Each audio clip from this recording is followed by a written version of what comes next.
You're feeling it right now, this very second. It's an invisible force, pulling on you, keeping your feet planted firmly on the ground. Honestly, it's the only thing keeping our entire planet from just drifting apart into space.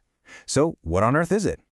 Let's start with a question that sounds almost too simple. I mean, every time you jump up or you toss a ball to a friend, it always comes back down. But why? Why don't we just float off into the sky?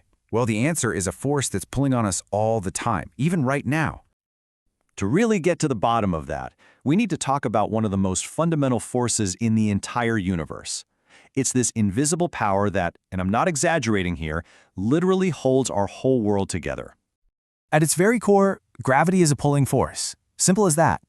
It's pulling on you, on the chair you're sitting in, on the very air you're breathing. Without that constant, steady pull, everything we know would just poof, drift away. You know, that's why I love this idea of an invisible superglue. It's so perfect, because it's not just about things falling down, it's about everything staying put. Without it, our oceans, our atmosphere, you and me, we'd all just float away into space. So, how did we even begin to figure this out? Well, the story of our modern understanding really kicks off more than 300 years ago with one of history's most brilliant scientists. And yeah, a very famous piece of fruit. Look, our understanding of gravity didn't just appear overnight. You can see here how it was this slow burn over centuries. It started with Galileo's early ideas, then came this huge aha moment with Sir Isaac Newton, and finally a really dramatic proof of concept, on the moon of all places. So, the legend goes that Newton is just sitting under a tree, minding his own business, when an apple falls and maybe even bonks him on the head. And this sparks a question that sounds simple but is actually incredibly profound. Why down? Why not sideways or up? What was forcing it to go in that one specific direction? And that's when it all clicked for him. He realized there had to be a universal rule at play. This special force, gravity, was pulling every single object toward the center of the Earth. It didn't matter if you dropped something or threw it sideways, gravity's pull was always going to win. And that's how he figured out, what goes up must come down. Okay, so let's dig into a little puzzle here.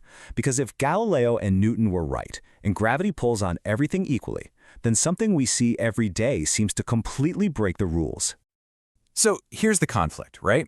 The theory says a big, heavy rock and a light little feather should fall at the exact same speed. But we've all seen it. You drop them both and the rock just plummets while the feather kind of floats its way down. So what's going on? This is the real mystery. Is the theory just wrong? Or is there something else going on here on Earth? Some other force that's messing with the pure pull of gravity? Well, the solution to our little feather and rock problem is actually all around us. It's completely invisible. It's the air we breathe.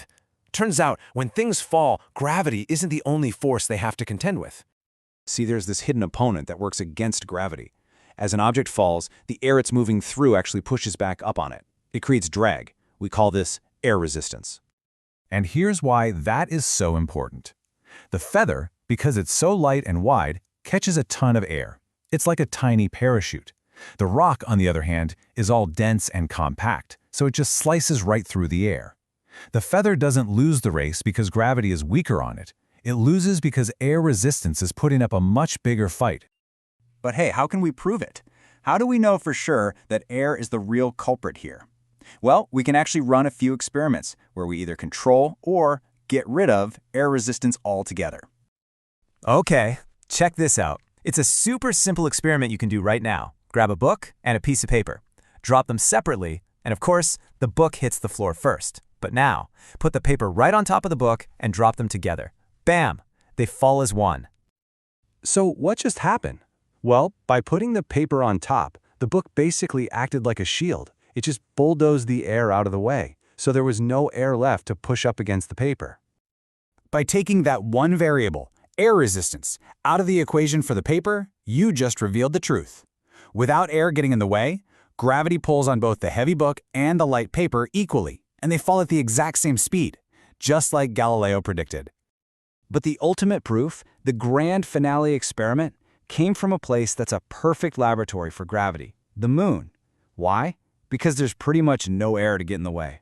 So back in 1971, astronaut David Scott decided he was going to test Galileo's theory once and for all. And the result was just incredible. Live, on camera for the entire world to see, he held out a heavy geology hammer and a light falcon feather and let them go. And in the near-perfect vacuum of the moon, they fell in perfect sync, hitting the lunar dust at the exact same moment. After hundreds of years, Galileo was proven right in the most dramatic way possible. So what this all really shows us is that gravity's pull is pure, it's constant. It's our own atmosphere, the air that keeps us alive, that makes things complicated and creates all the differences we see in how things fall every single day. So, we've seen how this unseen force explains everything from a piece of fruit falling from a tree to an astronaut's experiment millions of miles away. But its reach is just so much greater. I mean, this same force is what holds our moon in orbit, what keeps all the planets circling the sun, and what shapes the structure of entire galaxies. It really makes you wonder, what else is it doing that we can't see?